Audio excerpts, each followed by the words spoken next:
Buenos días, amigas y amigos, ya estamos dispuestos a llevarles a ustedes otra emisión de su programa Mar de Fondo.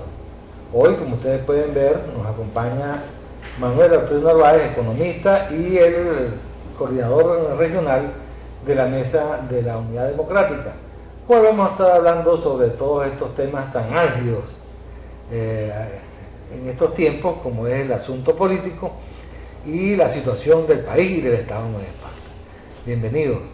Gracias, Marcos. Antes de comenzar la conversación, esta mañana cuando venía para acá, me percataba de una situación que es en cierto modo dolorosa, porque resulta que se nos están despidiendo algunos de esos personajes representativos de toda una generación de la margariteñidad. En los pueblos, en las ciudades, mucha gente de entre 80 y 90 años, gente conocida de todos, gente que fueron en su momento pilares de nuestra comunidad, se nos están marchando, bueno, porque es la ley natural. Recuerdo, por ejemplo, en el caso de Paraguayí, se nos fue Elio Moya, el creador de las famosas arepas de los hermanos Moya. En Asunción se nos marchó un médico insigne de la región, padre de nuestro invitado de hoy, el doctor Manuel Antonio Narváez Silva. Y acá en Porlamar, esta semana se nos fue Nino Rojas, Nino Reyes, Nino Rojas no, Dios lo conserve todavía. Nino Reyes, hombre de la Porlamar vieja, de la Porlamar incipiente, el primero de los técnicos de los aparatos de radioeléctricos y de la televisión acá en el estado, propio comerciante y representativo de esa generación de la cual estoy hablando. Como bien decía Carlos Villalba en un artículo que escribía en estos días acá en el mismo periódico Sol de Margarita, por ellos han doblado las campanas, pero también por nosotros, porque ellos fueron y son parte de esta Margarita que hoy conocemos y a la que hoy vivimos. Así que nuestra solidaridad pues a su familia y a todo el Estado, porque las campanas también han doblado o están doblando por nosotros. Bueno, es un cambio de época, Marco. Es un cambio de época. El tiempo pasa, la vida sigue, las circunstancias no son las mismas, pero el aporte de quienes nos precedieron continúa vivo en nosotros. Así es, así es. Y se me ocurre preguntarte, Toñito, para iniciar esta conversación, ese aporte que tú acabas de mencionar, que ha sido, yo diría, fundamental en nuestra forma de vida y en esta Margarita que hoy, que fue pujante hace un corto tiempo atrás y que hoy está un poco deprimida, pero que no pierde las esperanzas. Ese aporte significa algo todavía en nuestros tiempos. Podemos afincarnos o aferrarnos a esa actuación de estos personajes de esa generación. Por supuesto, o sea, construir futuro no se hace en el vacío. Construir futuro se hace a partir de tus circunstancias. Y nuestra circunstancia neoespartana pasa por los aportes que recibimos de personas como las que tú mencionabas y muchas otras. Muchas otras más, claro. Que en Nueva Esparta han dibujado lo que es el alma de nuestra forma de ver las cosas. El tema de la recuperación económica del Estado de Nueva Esparta pasa por una revisión de lo que hemos hecho y pasa por reafirmar los mejores valores que hemos recibido en legado de esas personas que en el pasado construyeron nuestra identidad regional.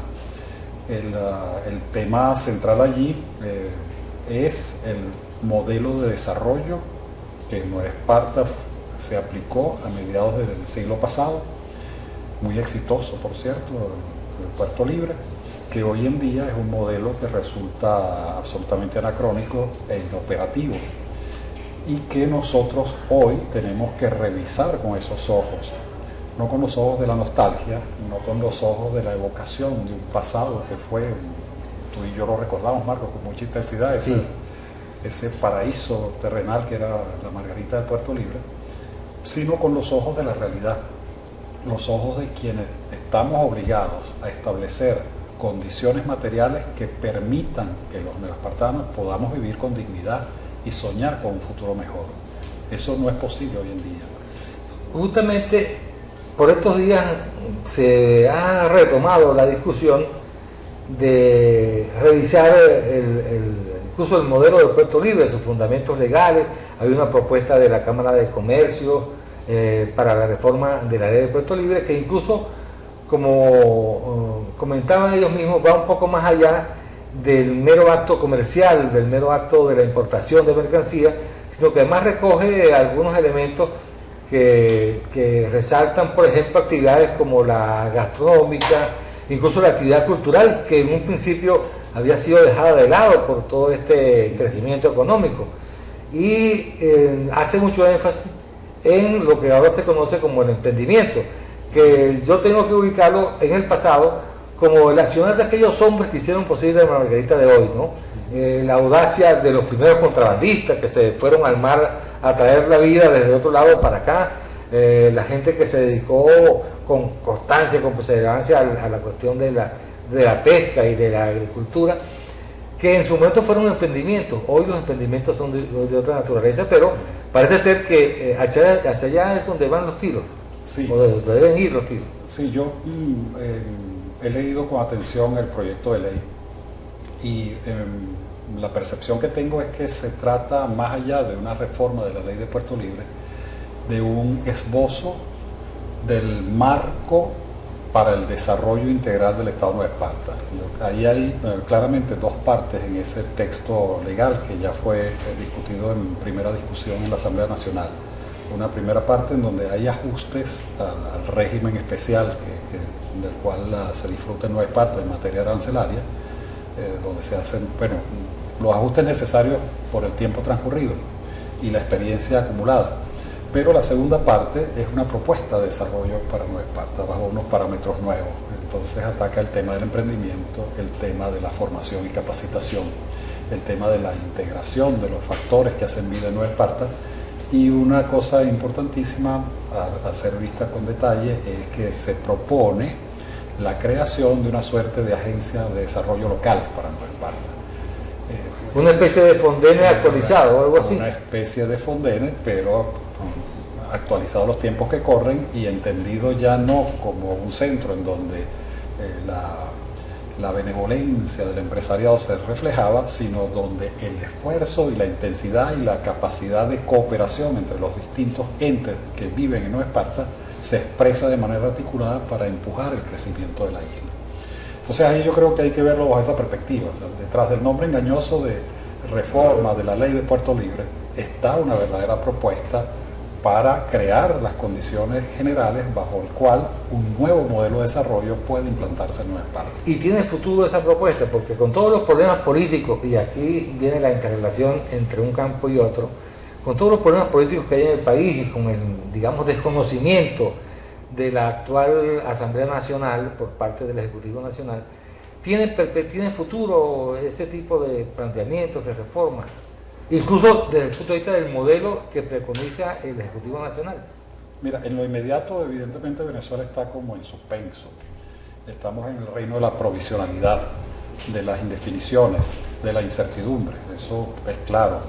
En este momento es muy difícil tener alguna mediana certeza de lo que puede ocurrir siquiera el mes siguiente. No lo sabemos, Marco. O sea, el horizonte de los venezolanos se ha cortado dramáticamente y eso nos lleva a vivir una suerte de angustia permanente. Vivimos en ascuas. Pero a pesar de esa circunstancia tan compleja y tan presionante para la condición de vida actual, quienes entendemos que estamos viviendo en una sociedad que nos pertenece, sobre la cual tenemos responsabilidades, no solo las que son inmediatas en relación con nuestros hijos, nuestros amigos cercanos, nuestra familia, sino en relación con ese legado del cual tú hacías referencias antes. O sea, somos albaceas de una tradición, somos los responsables de construir el presente y de abrir cauces al futuro. Y por lo tanto, si entendemos bien esa perspectiva, es el momento también, no solo para la desesperanza o para la frustración, para la angustia, sino también para la construcción de los cauces por los cuales pueda circular un porvenir más luminoso y más adecuado a condiciones de vida dignas para todos. Bueno, y hablando de que no es tiempo de las angustias, yo tengo que angustiarme porque ya los coordinadores del programa me hicieron señas de que debemos ir al corte, así que vamos a hacer eso y regresamos ya para enfrentar esa otra temática tan tórrida, tan álgida, que es el problema político, el proceso político que vivimos actualmente en el país. Ya me voy.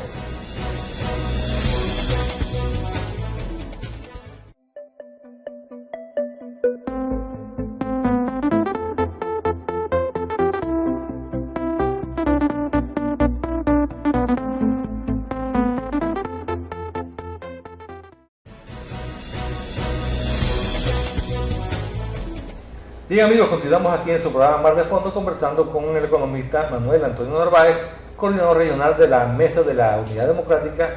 Y bueno, tenemos que aprovechar al máximo el tiempo del programa y vamos a entrar entonces en esa materia. Se han puesto las cosas muy difíciles, hay un desconocimiento total, yo diría que entre uno y otro bando, para llamarlo de esta manera.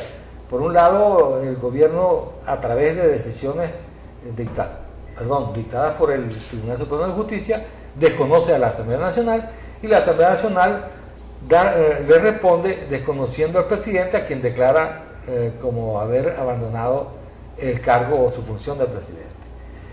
En estos términos, ¿qué futuro tiene el país?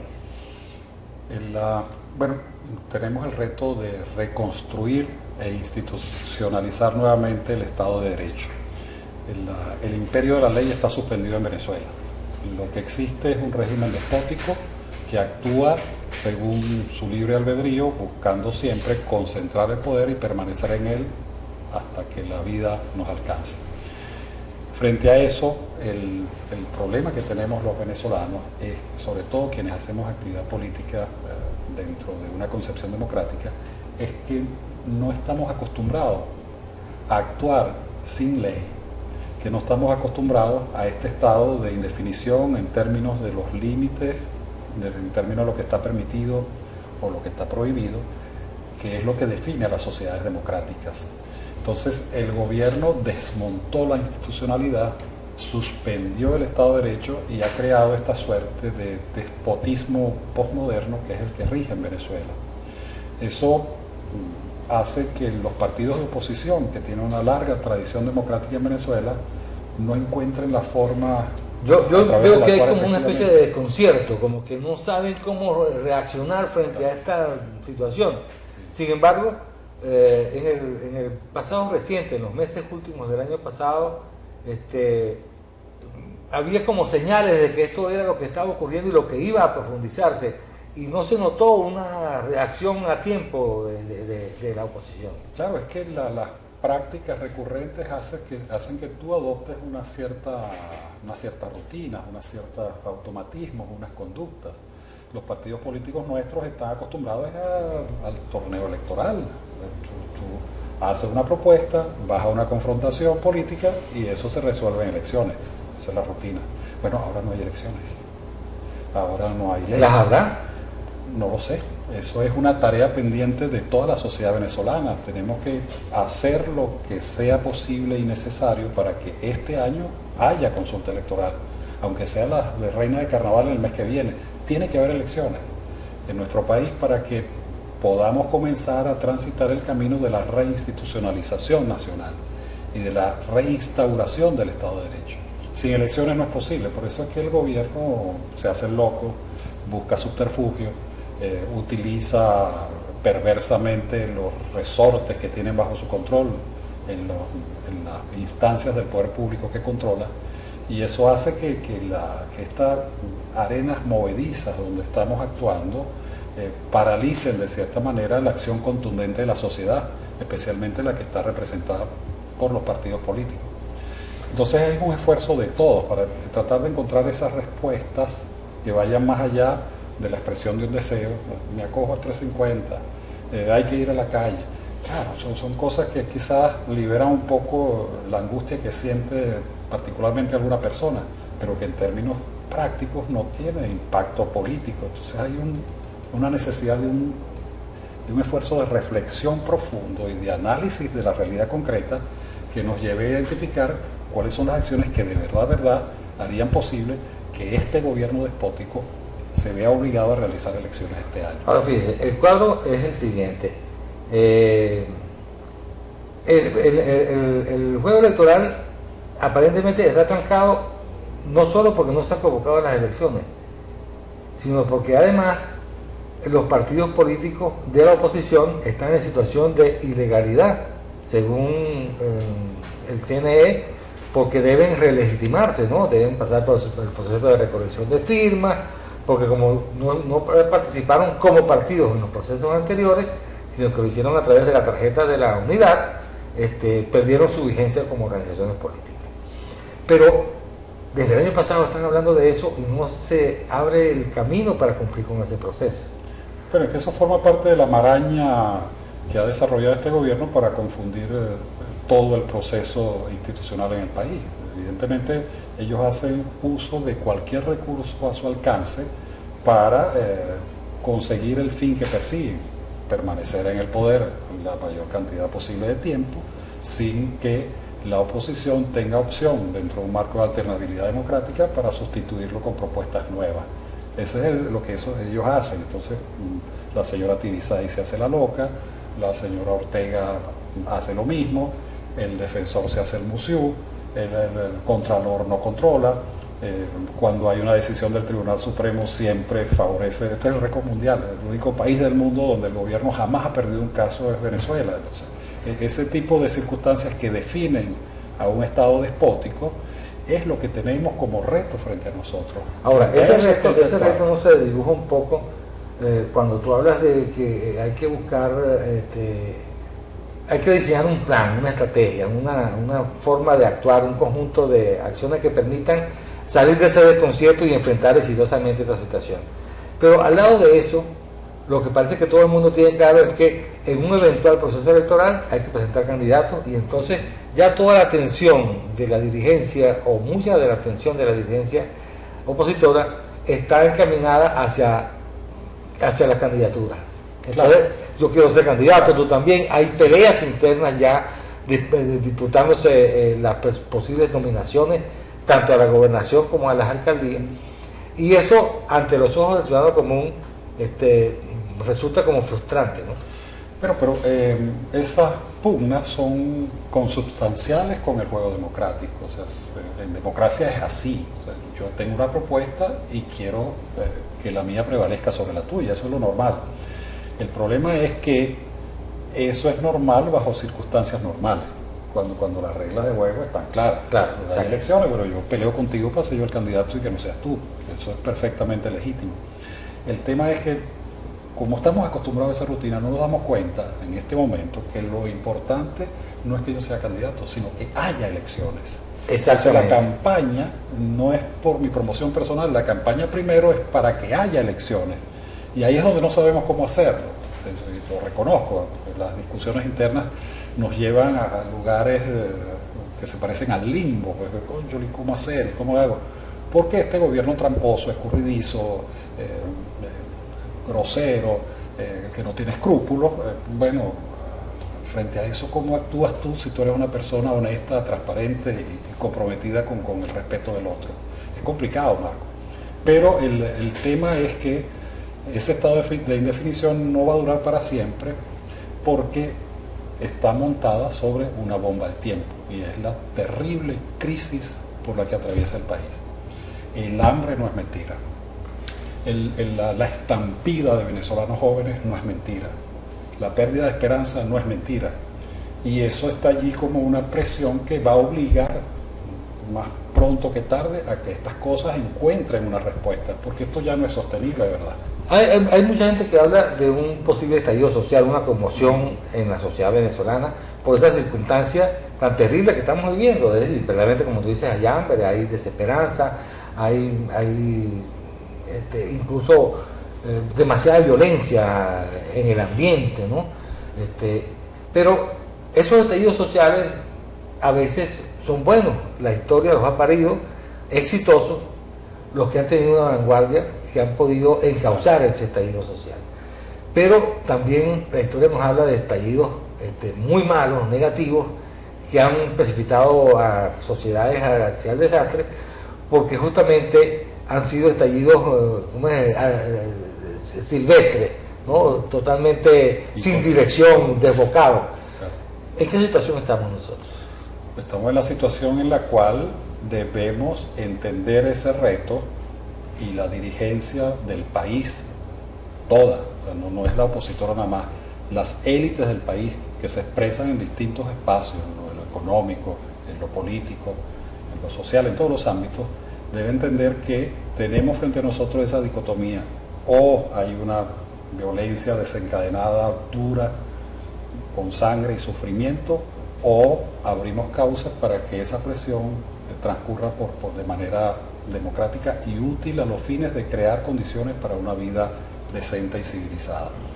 Pero eso depende de nosotros, depende de nuestro compromiso con el país, depende con nuestra capacidad de análisis, nuestra capacidad para reinventarnos, nuestra capacidad para sentir que este país es nuestro y que, bueno, tenemos que hacer lo que sea posible porque podamos seguir siendo dignos de vivir en él y dar nuestro mejor. Brevemente, porque ya se nos terminó el tiempo.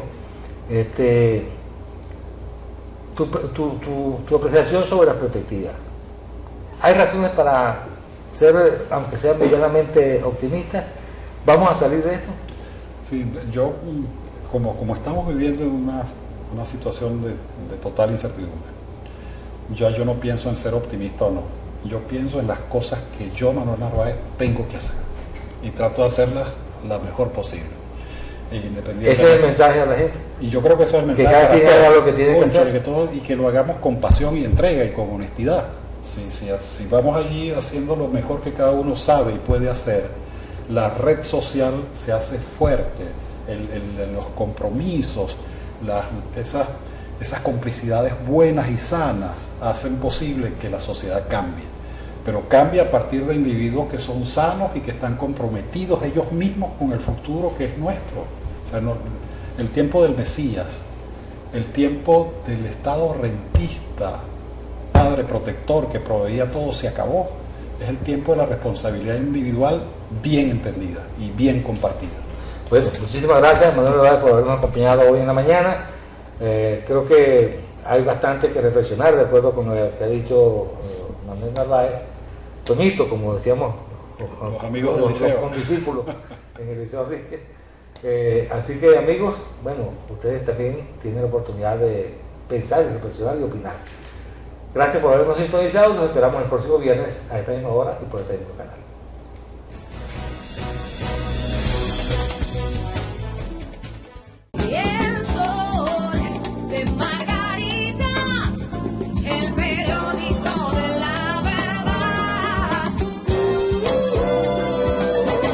www.elsoldemargarita.com.be